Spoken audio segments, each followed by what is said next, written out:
Life Empowered podcast. I'm so excited for our guest today. But first, I want to quick remind you that we are sponsored by Redeem and Restore Center, a nonprofit that walks alongside exploited women, helping them rebuild and restore all that has been broken and destroyed, helping them find their true identity, who God created them to be.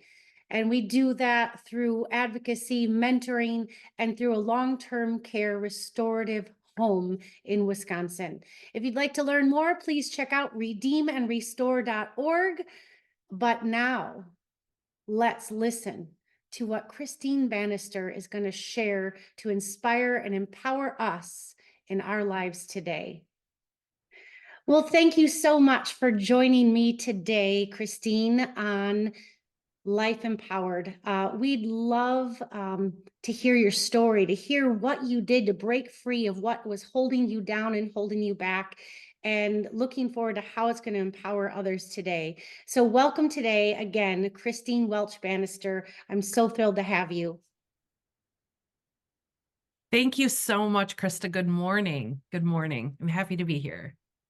So why don't you give us just a little snippet, start to bring us into what was the situation that held you back or was holding you down from moving forward or being who you were made to be? There were a couple different times in my life where I experienced not only personal trauma but professional trauma. Mm. And as a young lady working and moving into my career, when I was 18, 19, 20, I was trying to figure myself out, trying to figure out what I was going to be doing. And I landed in this space of medical, caring for people, and wanting to make a difference in the world. And all of those things intersected in the way of firefighting, becoming a paramedic, working in an ER, and then eventually working in 911 and going on to become a supervisor and a lead for peer support and resiliency. And so throughout my time in emergency services, which lasted about 27 years, I experienced and endured a great deal of trauma, and not only for myself, but from other people. And I was taking on and absorbing all that I was watching, dealing with, managing, and trying to get through. And unfortunately, 30 years ago, when I started in the business, nobody talked about trauma, number one. Mhm. Nobody talked about it. It wasn't something you heard. There was not a lot of conversation about how do you take care of yourself? How do you manage through this? What kind of tools do you use to fortify yourself and process trauma so that it's not building up inside of you? And so that was one of the things that really became a problem for me, honestly, was that I was, um, you know, there was trauma building up inside of me. Lots of problems, lots of things that I wasn't dealing with. And so that was really where it all started. Wow, that is a lot because first, if you are just a firefighter, we've heard the stories of trauma. Again, the people the circumstances they encounter, and also emergency 911, all these things that. Mhm. What I also think of right away is adrenaline rush. Like, Ah, did you know you were drawn to this adrenaline rush as well? Because that, again, when you are up here, when you are like, whoo, I am doing these awesome things. And then all of a sudden life is normal. It's yeah. so different, but you're used to being up here, this accelerated full bore, and then not.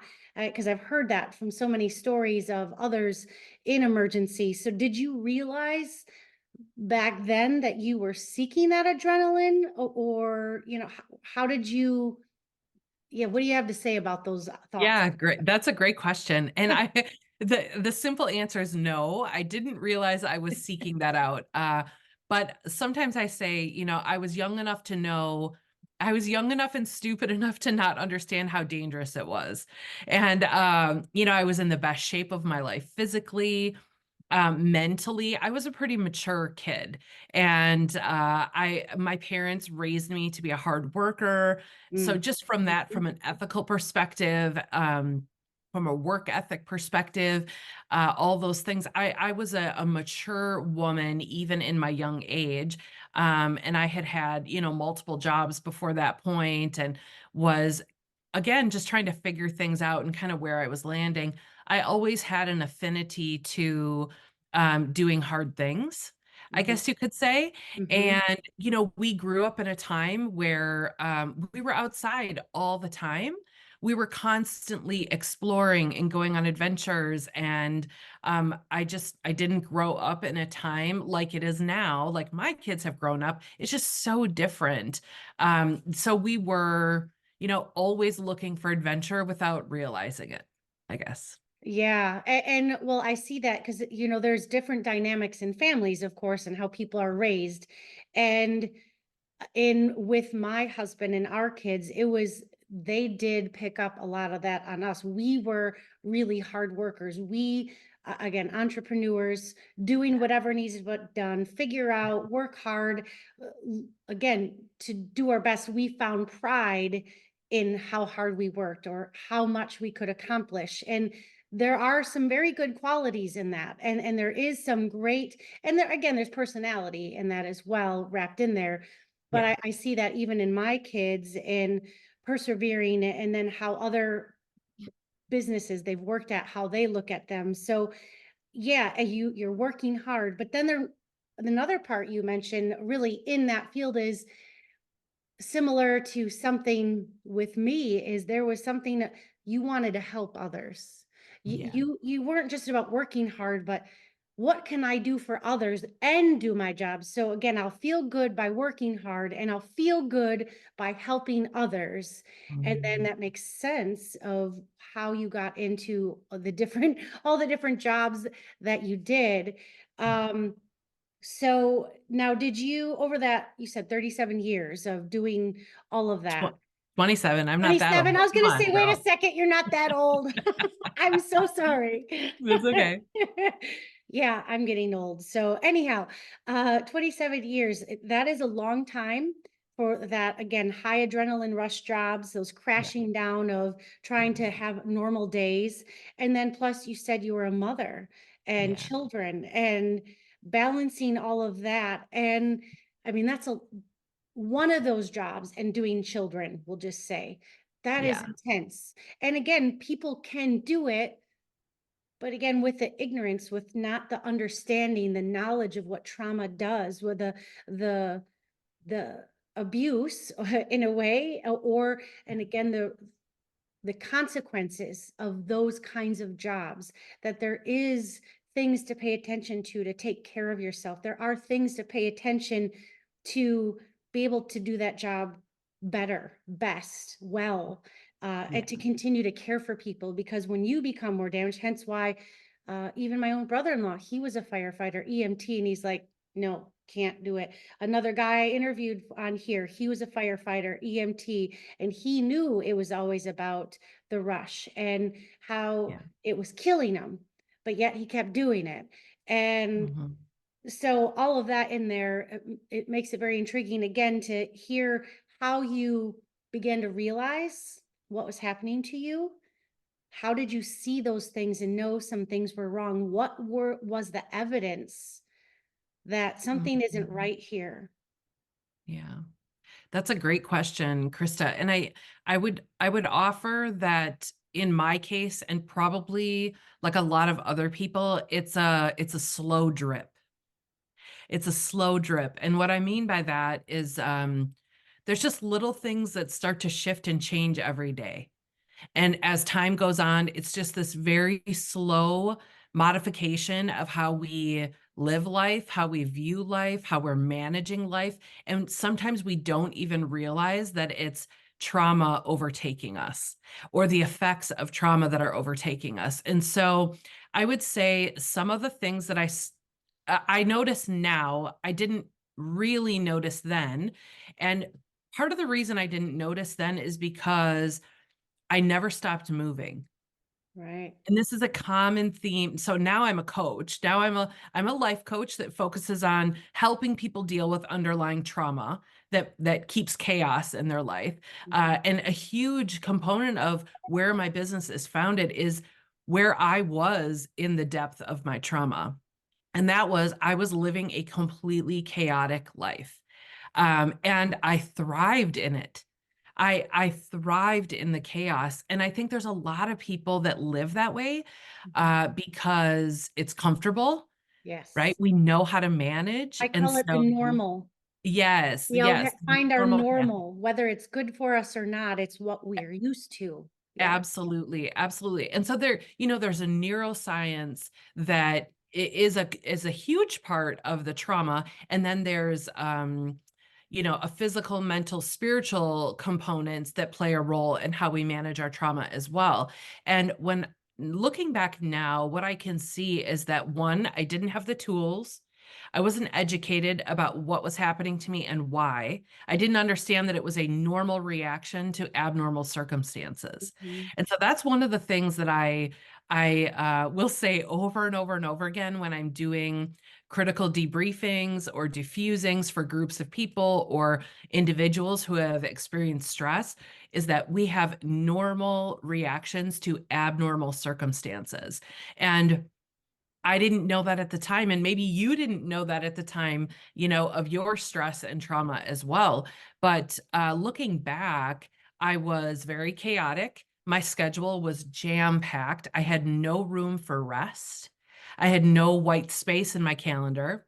Uh, I was eating like crap, drinking a lot of alcohol. So for me, alcohol was the legal numbing agent that I used in my life. Mhm. And I used it all the time. And, I wore exhaustion like a badge of honor. Right. Many I do. wore exhaustion like a badge of honor. And looking back, I'm like, my goodness, I can't believe that I did that because that's not the kind of person I want to be. And it's certainly not the life that I want to live. But there were also other things like being physically unfit. I was working out. Sometimes I would eat really well and stay on plan, and my body still would not release the stress. And Mhm. so our body holds stress in lots of different ways. Mhm.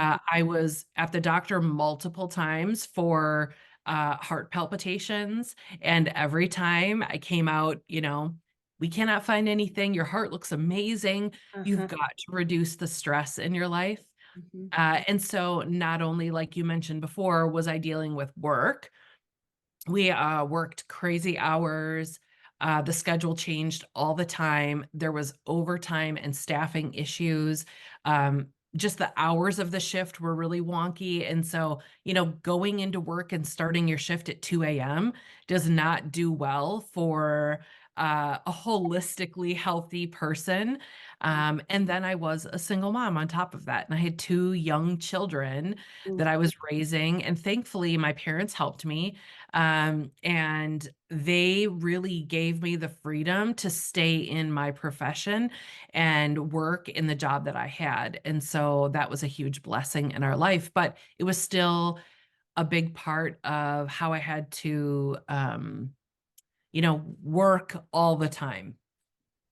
I Yeah. like how you, and I want to focus a little bit more on how you said it like it's a slow drip, because for others who, again, aren't on that other side, you Yeah. don't see it for a Yeah. long time.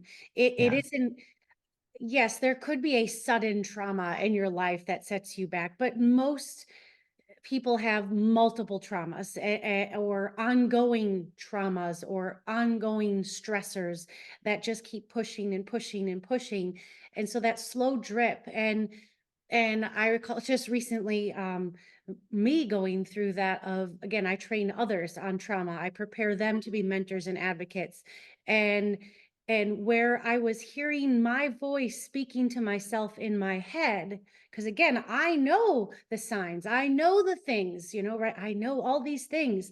But they say, regardless, it's not just about knowing, it's about noticing and making adjustments and changes. Because if you do work in a trauma filled area, you will experience Yeah. like vicarious trauma, or again, helping others. connect to that trauma in a different way, but it Yeah. does affect you, Yes. and in simple terms. And so it was a slow drip, though I was hearing my voice in my head, like saying, hello, here's a warning, here's a warning. But I was like, yeah, I'm doing that. Check. Yeah, I'm doing that. Check. And I'm like, because I am just pushed for, I've got to do this. And yeah, I'm good. And I am doing the right things. And then it was like, oh, all of a sudden, like, wait, we weren't going to do this. I said we wouldn't do this. And yet here I'm allowing this right Yeah. now. Yeah. Uh-oh. And then, oh, I'm allowing this now, and we weren't ever going to do this. Uh-oh. It wasn't until like I really was making some bad choices that I realized I was in trouble. And because I was ignoring the first ones, I was like, yeah, I got this. I got that. Even though my head was warning me, but again, it was there. But regardless, if it's in the middle of something, or again, that multiple repetition of different things, Yeah. to taking that time now, if you don't see it now, if others right now listening can just take a little bit of time and pause and reflect on where they are in their life, and how are they doing with managing their time? How are they in the relationships? How are they in the stressful job, or whatever it is? To, are there some slow drips that you're missing right now? Are there some big bumps that you're like, yeah, I'm good, because, culture and society says, put it behind you, move forward, you got this, you're done, that's over, do today, which is all crap. Because you you can push it behind, but it may explode. You may fall apart. You may lose your job. You may lose your marriage. There are all these things that can happen if you don't start looking for the slow drip, for those little Mhm. things that are piling up. Because uh, that's the reality. If we don't stop and pause and start to look at those things. Um, so anything you want to add to my ramble there on but I really wanted to catch that wherever people might be who's listening to that, about really looking for those. Yeah. Thank you, Krista. I would love, I just feel very, just this download I'm getting to let's go back to the basics for just a second. So if you're Yeah. listening to this podcast and you are saying to yourself, well, I've never really had trauma. I don't have any trauma in my life, which is something I hear all the time. I want to Yeah. just go back to the basics of what we're talking about and just clarify what trauma is, because what Good. I believe is that we all have some type of trauma. That it's just the truth. We Mm. all have trauma. So trauma, the definition of trauma is that it's an experience or an event where your natural threat response is activated, but your ability to cope may be overwhelmed. And so, another way to say that or think about it is that it may be a break in your emotional, physical, or psychological safety. So, anytime we don't feel safe or we're not quite sure how we're going to stay safe, that is a traumatic event that our brain and our body get very attuned to.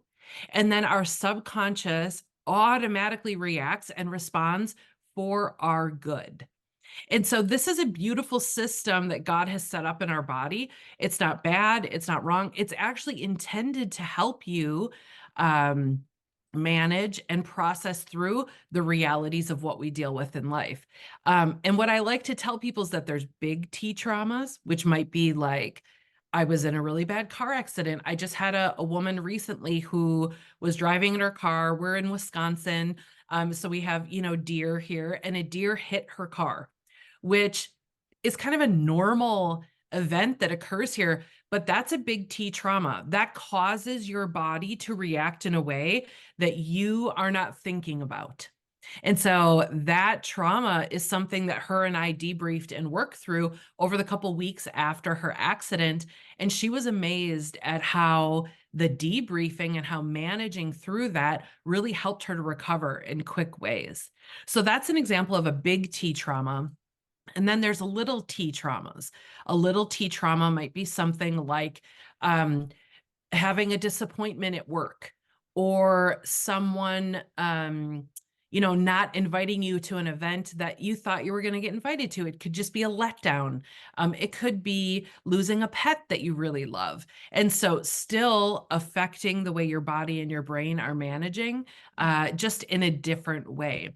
And I think, some of the things that are important to just maybe review or talk about really quick are the ways that those traumas manifest in our real life Mhm. and what that actually looks like. And I know you and I alluded to that earlier, but I'd like to just offer to anyone listening, if you feel helpless, if you have depression that kind of comes and goes, if you're experiencing space where you have no energy, you have maybe mental instability where you're just not feeling really confident about your mental health, if you feel like your joy has been hijacked and you just can't feel happy about your life and good things that are happening for you, um, those could be manifestations of little t trauma. Mhm. Now, if we talk about big T trauma or the culmination of lots of trauma in your life, whether it's in your body, in your brain, and how that manifests for you, that might look like no sleep. Mhm. I have a lot of clients that come to me, and sleep is one of the biggest issues with the trauma that they have endured or built up in their life. You may have no appetite, or you may have trouble with overeating. So, dysregulation when it comes to managing food in your life. Mhm. Maybe you have flashbacks or vivid dreams that cause you to wake up in the middle of the night. Sometimes, if trauma gets really, really bad and starts affecting you, you may even be unable to self regulate your emotions. And so that may look like I have tears that are welling up to right here all the time. And the littlest, tiniest thing just kind of pushes me over the edge and my emotions spill out and take over. Mhm. The other thing that I think is really important to remember is that being hyper vigilant and really jumpy with any little thing that occurs is also an indicator that your nervous system is dysregulated and that you may be holding on to too much trauma, and that is ruling your body. That's excellent. Thank you so much for sharing that. Mhm. That's Yeah. great. So moving forward back to you now. Okay, so you've experienced all these different things that you began to realize and see and notice. So what were the things that you did that Mm. helped you break free or heal, or again, however you want to describe what you did to begin to move forward and be who you were really meant to be instead of overloaded and about to fall apart? Yeah, great question. There's a number of things that I would say are the probably most important components of healing from trauma. Number 1, know your worth. So Mhm. just knowing that I was worth healing was a key component to my mental Mhm. health getting in line with my physical health. I'm important. Me living my best life is important and I can do it. So, not only knowing my worth, but then taking extreme ownership for the life that I was living. I like to say, and I'm sure you've heard this before, right? The decisions we made yesterday and the decisions we make today determine what our life is going to be tomorrow. And Mhm. so, in the space of that is this essence of extreme ownership. Like, I have the power to change my life. It Mhm. can be whatever I decide it to be. And so, I know There my was no worth, pill and that you just took that just made it all get better? it's definitely not a pill that I took. Or No. multiple pills? They No, don't help no. and they There is a progression. Yeah, so, yes. that includes what you're listening to, what Mhm. you're watching, what you're doing in your free time, what are you reading, who Mhm. are you listening to? So, who you surround yourself with makes a huge impression on, how well you take care of yourself. And so all of those things play a role. The other things that were key components to my healing process were, learning about nervous system. So, my nervous system was just deeply dysregulated, and I had no idea. that that was what it was. Mhm. Once I started learning about my nervous system, and once I started learning about um, the neuroscience of trauma in the brain, everything started to make sense. Okay, I'm not crazy. This is not some like insane thing that's going on. This is a normal reaction to abnormal circumstances. So I brought in the normal part of how to manage through trauma. So regulating my nervous system looked like taking walks every day, moving my body. And that didn't mean having crazy weightlifting sessions, going to hit workouts and maxing out my body. It really looked like trying softer and Mhm. still being in the movement, listening to my body and reconnecting to what hurts, what feels really good, what does my body need right now? Maybe I need a nap. And then it sounds silly, but it was like I had to give myself permission to just rest. Mhm. And coming from the world of constantly being busy, working all the time, that was a big deal. Mhm. And I find that to be very typical with clients that have underlying trauma is that we're just going, going, going, going all the time. And so giving yourself permission to rest and letting your body heal was a key component for me. The other thing that made a big difference in my healing was my faith. So I believe that God created our bodies to function this way and help us to live in the best way we can. I believe we all have a purpose and God has a plan for our life. And really sinking into that faith space with Him and really digging into what am I doing? Where am I going? What do I want my life to look like was a key component to my healing journey and the process of changing my life as it pertains to trauma. Awesome. Those are some great, huge pieces. But I want to dig back into number one because where you say it starts is also where I think it's the hardest for most people, especially. Well, now I'll just leave it. Otherwise, I'll ramble. But your identity, your value, because I believe most people don't really believe in their value and understand that. So you say, okay, know your value. Those are just words you say, and you say these affirmations. But how do you get to learn that? If you really, yeah, I can say it, but deep down, I really don't believe it. That's also why I'm working so hard. That's why I'm doing all these things. I'm doing this, this, and this so that I can tell myself I am Mm, a good person, or I keep moving because I can do these things.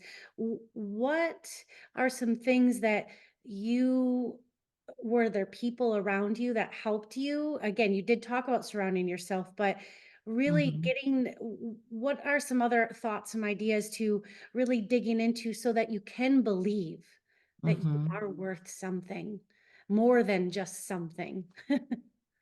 Yeah, yeah. I believe, Krista, that truth is a really important part of living a real life. Being real with yourself, being Mhm, real with other people. mhm, And to do that and to really move forward in a way that's effective, we have got to stand on truth. And the truth is that we were all created to do something amazing. And mhm, that amazing looks different and feels different and sounds different for each of us. mhm, Sometimes we get in the space of comparing, mm. right? What my life looks like Yeah, compared to what her life looks like or his. And it sucks away the life that we're supposed to be living. yeah, And so when we talk about knowing our worth, the truth is that our worth never changes. It is already determined before we're born. God gives us this worth, this beautiful purpose, and it never changes. I think what happens sometimes is that when we experience bad things in this life, we experience challenges or we endure trauma, whether we choose that trauma for ourselves or it's because of someone else, we sometimes take on the identity of that.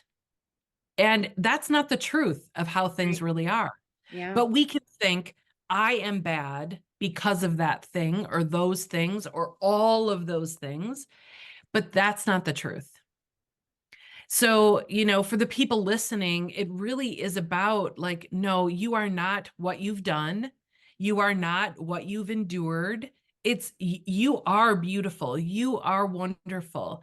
You were born with purpose, and that doesn't change. That is an absolute truth that does not change regardless of your circumstances, regardless of where you are today, regardless of what you've endured. That the truth never changes. Right. And I believe your first point and your last point actually connect. It kind of is that wraparound.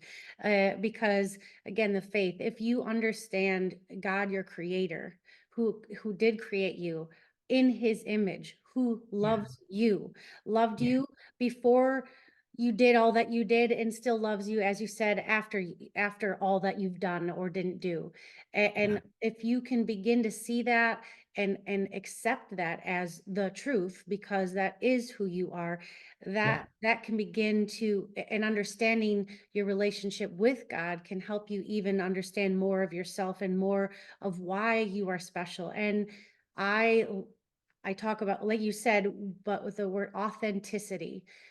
Authenticity includes humility. It Yeah. includes like, yeah, I thought I was all that, or I did this great, but yeah, I really sucked at this. It's Yeah. it's all of me. Yeah, I don't do everything great. Even in leadership, they talk about, don't try to do everything great. Try to do the one thing that you can do really great and do average at everything else. If you can do that, you're doing awesome.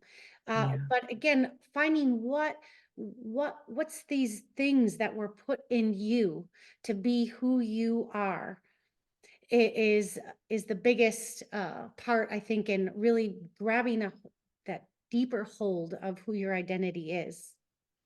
Okay.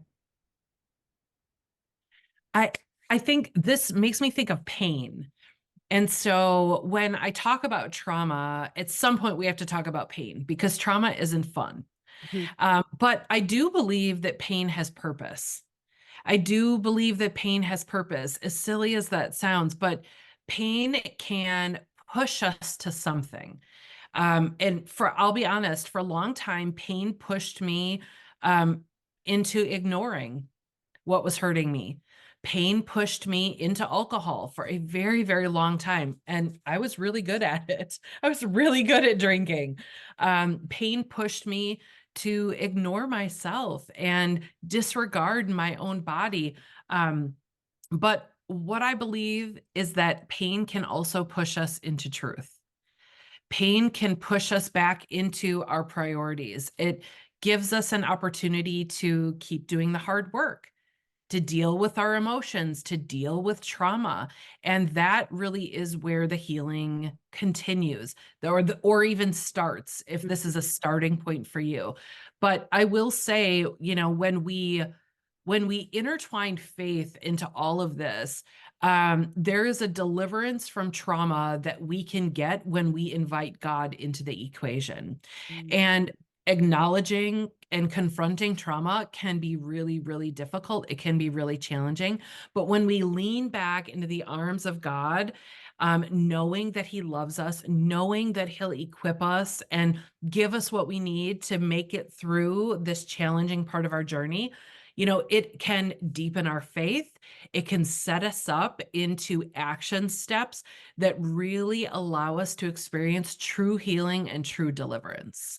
Yeah, that it is. Without that, I believe it is a lot harder. I've seen people push Yeah. through and work through, but I've also seen Yeah. people who've done it without God and with God, and there is a difference. Even Yeah. the after, there's more freedom, there's more joy, there's more, Yeah. as you talked about, joy, huge. We are meant Oh, to yeah. have joy, and that joy and happy are not the same.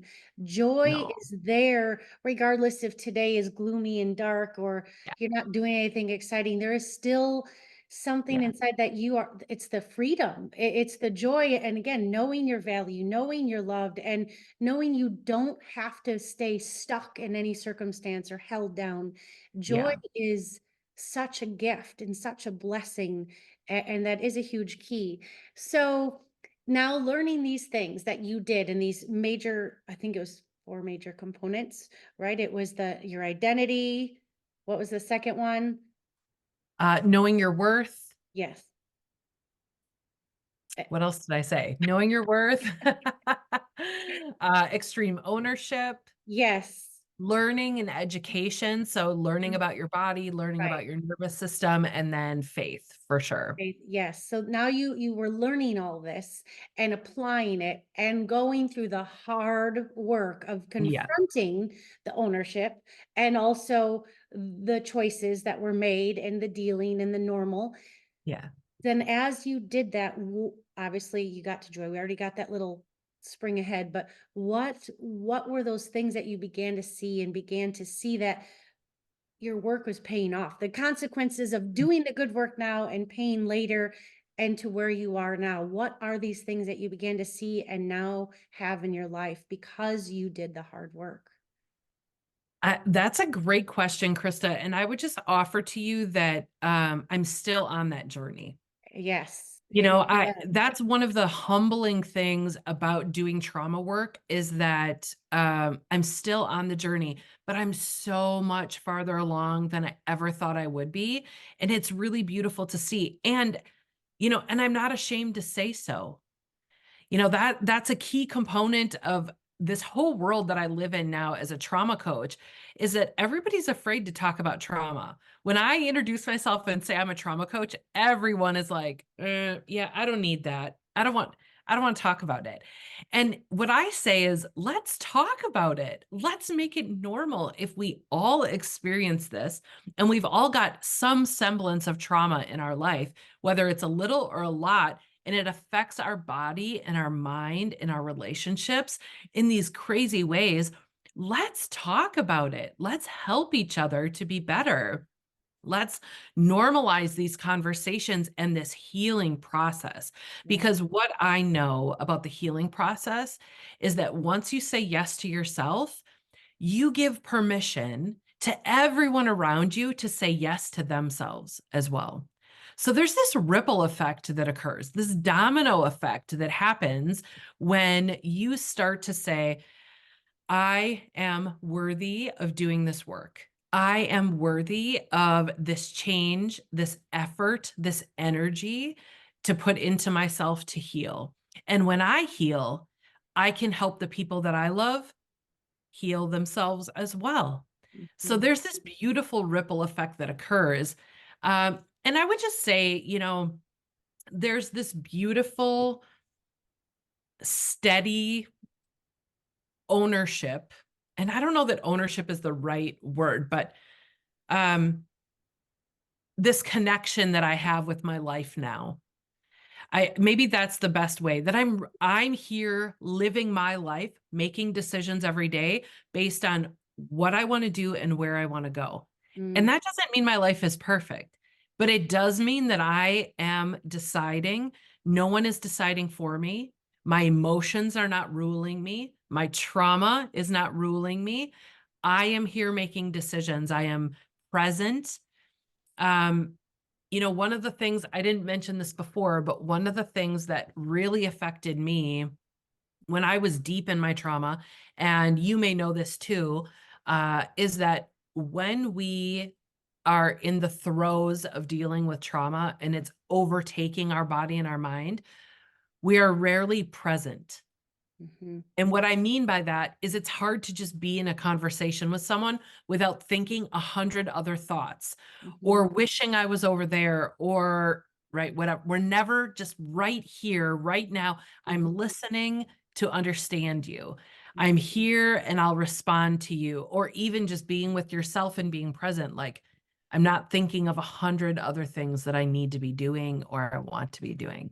And so there's this beauty in being present with ourselves and with other people. It's a gift that mhm, we can give ourselves and give other people. And so that's one of the things that I have really come to love in my healing process, that I recognize when my body needs something, or I can notice when someone else needs something without them asking, mm, because I'm paying attention to what's actually happening right now mhm. instead of wishing it was something else. And part of our deep longing, besides knowing that we're valuable, knowing that we're loved, is for connection. And so I Yeah. love that. So as you, two words came out, clear intentionality. And then still the freedom rings in my head continually, because the freedom to be Yeah. present, the freedom, especially when you have kids or someone you care about, that you do really care about them and you're not intentionally not being present, but Right. to understand that you really can be, and that is how you can connect. And we long to connect in deeper ways with people we care about and love Yeah. about. And when we are more free to see things as they really are, to not be held down, to not be pushing things back, to push forward, to be present. That is a freedom. That is also where you can find joy, where you can find connection. So all those things are just overlaying each other, I believe, and interweaving, maybe both, or maybe I'm just over using words. But anyhow, they're all good words to Yeah. describe other ways of what you're saying, which brings so much more depth and value of why you want to not push things behind you, that you do Mhm. want to work through things. You do want to, and again, depending on your circumstances or your issues, this could be, you know, g- seeking out a coach like Christine, or again, doing these things for a certain time and then just implementing some major changes in how you do life. There may be ongoing connections with like a coach like Christine. And again, whatever is working for you, but as long as you are making those steps to stop doing the way that you did before and finding new and better ways to be more free, to understand your value, to be more intentional in relationship, to have connection, to have that joy, you are worth it. We are all worth it. It doesn't matter what's happened to us, what other people call us, because again, as Christine said, the truth is the truth. You were made beautiful, Yeah. not to be like Christine, not to be like Krista, but to be who you were made to be, shining with your gifts, shining with your talents, and excelling in the ways that you were meant to excel. That is what we want for Yeah. others, to begin to understand that life is so much bigger than her, being busy and push through another day and accomplish this and get another title or another certificate or another degree. But again, not that those things aren't good and valuable, but again, not just for those names and recognition, but for a bigger Yeah. purpose of your purpose. Then it is so much more beautiful and joyful. I am so thankful for your conversation today, and sharing bits and pieces and your wisdom, and looking back and moving forward and helping others. Are there any other thoughts that you want to try to get in there before we close the podcast today? Yeah, one of the things that I like to say, and I think this just summarizes so much of what we've talked about today, is that trauma doesn't get better, it gets buried. That's And I always tell people, it's time to dig that up. Let's dig it up, instead of avoiding, instead of pretending, instead of just covering it up with all these other things. Like, let's dig it up and deal with it, mm-hmm. because it doesn't ever just go away. No. And I've heard so many people say too, I just need to get over it. Like, well, it doesn't really work like that. Our body is amazing. The body keeps the score. Our body literally holds on to those things in an effort to protect us Mhm. and to know what to do next time. And so we've got to train our body. We've got to train our brain and really just take control of how we're going to manage anytime we're dealing with any type of trauma. Because the truth is, we live in a broken world. We live in a world where we are going to experience trauma. And wouldn't it be better to know how your body works, know how your brain is working, so that you can manage that effectively no matter what you encounter, rather than being in this state of reactivity where you're constantly reacting and you're, constantly on edge or right at the tip top of your emotions and everything is spilling over and controlling you all the time. So trauma doesn't get better, it gets buried. So let's dig that stuff up and deal with it. Let's get you healthy. Let's get you standing on truth Mhm. and really, really knowing, where you're going and how you're going to get there. Yeah, and definitely check out the show notes if you want to connect with Christine. She has a business called Clarity Collab, and you'll find Yeah. that website and information in our show notes. Make sure you find people, again, the right people around you. If you don't have them yet, then I highly recommend Christine in Clarity Collab in helping build that so you can find those people in your life to surround you with, especially because we aren't made to do life alone either. And we Yeah. do need support. We thrive in healthy relationships, and Yeah. that is connection. And again, that takes work and effort too. So, again, there are no pills to make things better, there are no pills to fix things and erase things. There are pills to help us temporarily sometimes. But again, the real good stuff takes work. Things that are worth anything Yeah. takes work, and you are worth it, as Christina said. So thank you so much, Christine, for joining us today on Life Empowered. And please, if you want more information, check out the show notes. I'm so thrilled for our conversation today and wish you the best day. And remember how valuable and loved and unique you are. And thank you. Have a great day.